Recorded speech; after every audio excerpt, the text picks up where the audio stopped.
Hello, good morning friends. Myself Jatin Dave from Asapura School. Welcome all of you. Dear students, now we are going to start a new lesson in Standard 8 Mathematics, Chapter number 11, Mensurations. दोस्तों, आज हम second semester का third lesson शुरू करने जा रहे हैं. Lesson number 11, Mensuration. We have learned that for a closed plane figure, the perimeter is the distance around its boundary. आपको पता है ना पेरीमीटर किसे कहते हैं.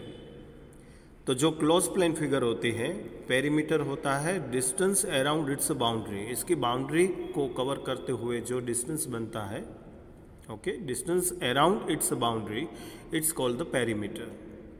And what is area? Area is the region cover by it.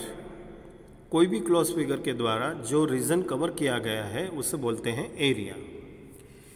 We found the area and perimeter of the various plane figure such as the triangle, rectangle, circle, and we have also learned to find the area of pathway or the border in rectangular shape. तो जैसा कि हम जानते हैं, हम पहले भी आगे के स्टैंडर्ड में ये सीख चुके हैं कि किस तरह से प्लेन फिगर के लिए एरिया और पेरीमीटर फाइंड आउट होता है, पर्टिकुलरली ट्राइंगल्स के लिए, रेक्टेंगल या सर्कल के लिए. इसी तरह हमने ये भी स्टडी किया है कि एरिया ऑफ पाथवे अगर जो फाइंड आउट करना है, इंटीरियर और एक्सटीरियर, या फिर बॉर्डर्स फाइंड आउट करनी है, खास करके रेक्टेंगुलर शेप में, तो किस तरह से फाइंड आउट करते हैं. Dear students, particular in this chapter we will try to solve problems related to perimeter and area of the other plane close figure like the quadrilaterals. इस लेसन के द्वारा हम यहाँ पर कुछ प्रॉब्लम सॉल्व करने जा रहे हैं जो कि रिलेटेड हैं पेरीमीटर और एरिया से, लेकिन other plane close figure like the quadrilateral. लेकिन जो स्टडी हमने आगे किया था, इसके अलावा पर्टिकुलरली यहाँ पर हम बात करेंगे खास करके क्वाड्रिलेटरल्स के बारे में, चतुष्कोण के बारे में. We will also learn about the surface area and volume of solid such as the cube, cuboid and cylinder. और इसके अलावा हम सरफेस एरिया और वॉल्यूम किस तरह से फाइंड होता है सॉलिड्स के लिए, खास करके क्यूब, क्यूबॉइड और सिलेंडर में ये स्टडी करेंगे. ओके, सबसे पहले हम काम करने जा रहे हैं, एक रिकॉलिंग करने जा रहे हैं. Let's recall. जो हमने आगे के स्टैंडर्ड में सीखा है उसे हम रिपीट करेंगे. Let's take an example to review our previous knowledge.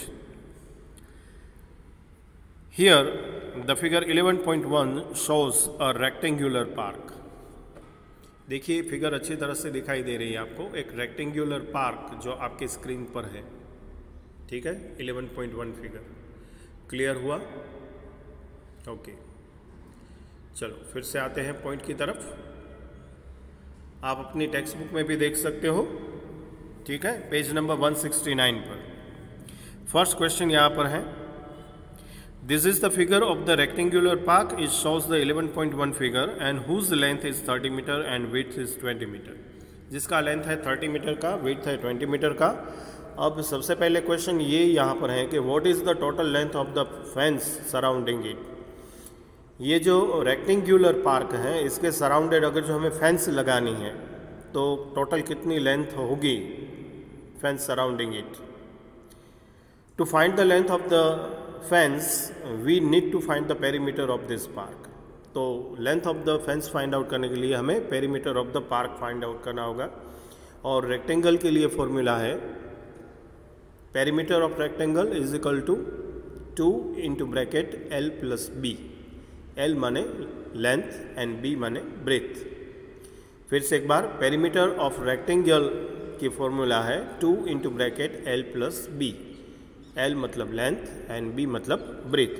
तो इसका यूज़ करते हुए यहाँ पर हम पेरीमीटर फाइंड आउट करेंगे. 2 इंटू ब्रैकेट 30 जो कि लेंथ है और 20 जो कि ब्रेथ है. तो 30 plus 20 is equal to 50 and 52 is equal to 100 metre इसका लेंथ ऑफ द फेंस होगा. ओके, दूसरा क्वेश्चन था how much land is occupy by the park. How much land occupy by the park, ये find out करने के लिए हमें यहाँ पर काम करना होगा हमें land occupy by this park find out करने के लिए एरिया फाइंड करना होगा, एरिया ऑफ पार्क। और इसके लिए फॉर्मूला है रेक्टेंगल के लिए length into breadth, length into breadth. Length है 30, ब्रेथ है 20, तो 30 multiply by 20 is equal to 600 metre square. ये होगा एरिया ऑफ रेक्टेंगल पार्क।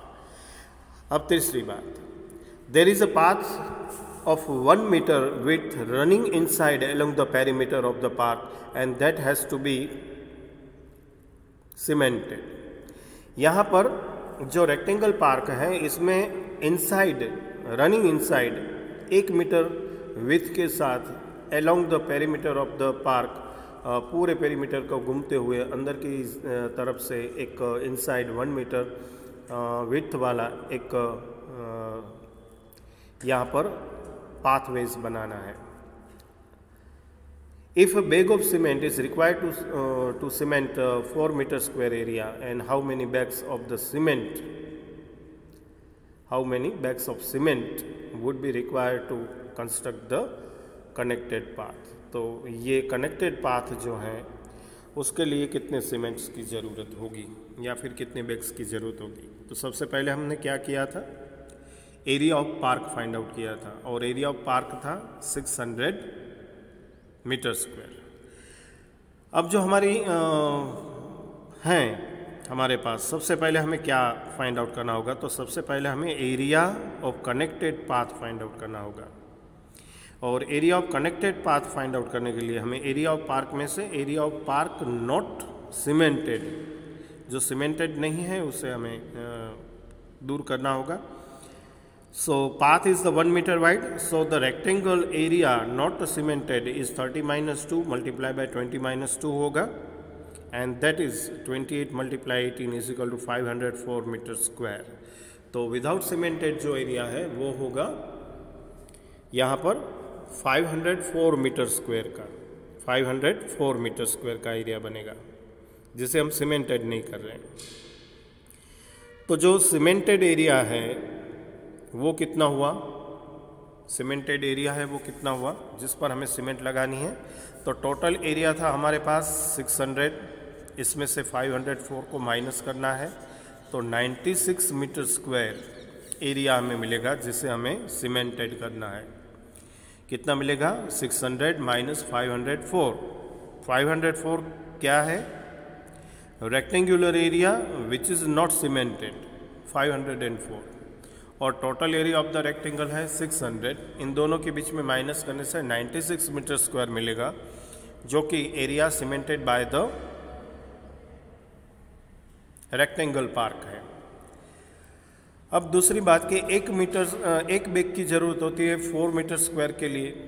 तो यहाँ पर हमें total number of bag find out करने के लिए, देखिए यहाँ पर फॉर्मूला है, फिर से एक बार आपका ध्यान खींच रहा हूँ उस तरफ। एरिया ऑफ पाथ जो कि है 96 and area cemented by 1 bag ये है 4, तो 96 डिवाइडेड बाय 4 करेंगे हम, 96 डिवाइडेड बाय 4 करेंगे तो 24 4 ज़ा 96, 24 4 ज़ा 96, तो हमें आंसर मिलेगा यहाँ पर 24 बैग्स।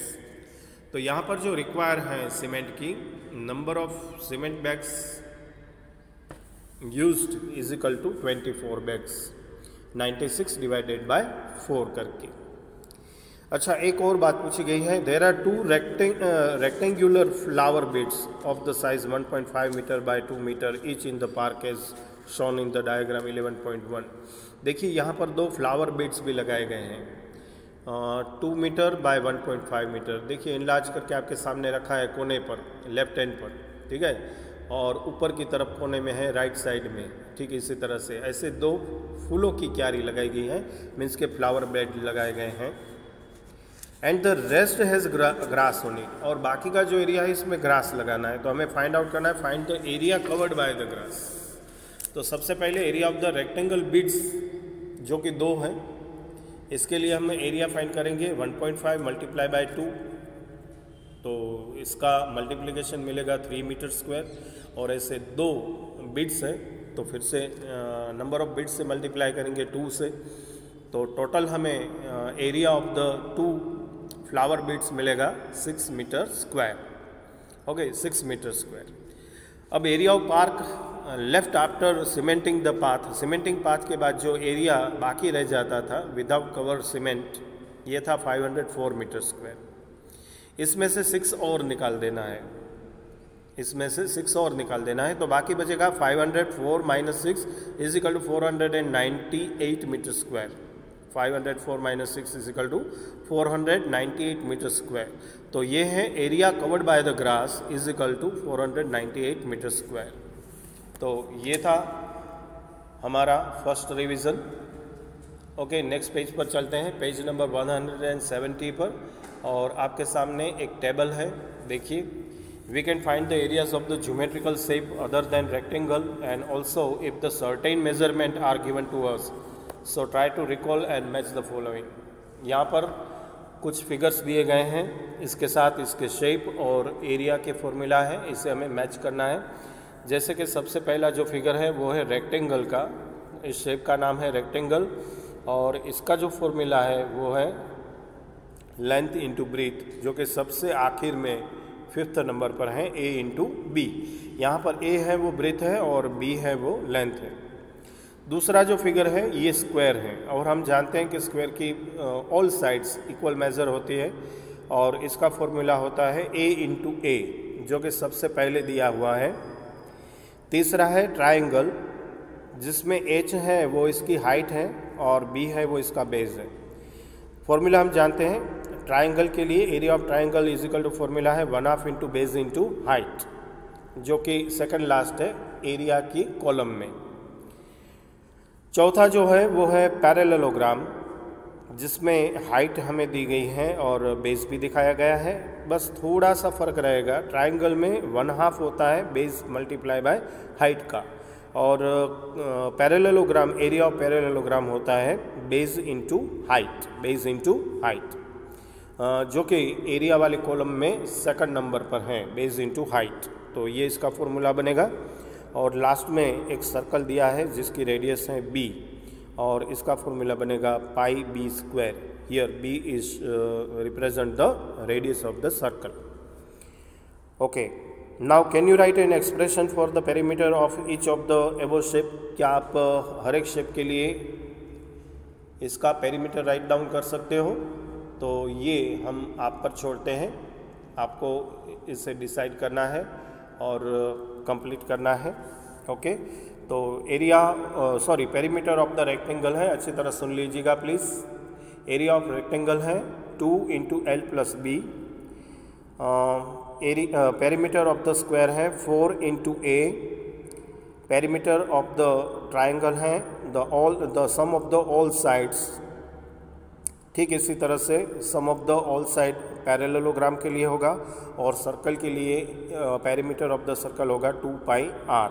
और इसका यूज़ करते हुए आज का ये आपका होमवर्क रहेगा, जो कि ट्राई दिस में दिया हुआ है, कुछ फिगर और इसके साथ इसके मेज़रमेंट है, आपको इसे मैच करना है और इसके एरिया और पेरीमीटर आपको याद करके मैच करके इसमें लिखना है। ओके, तो आज की वीडियो में यहाँ तक।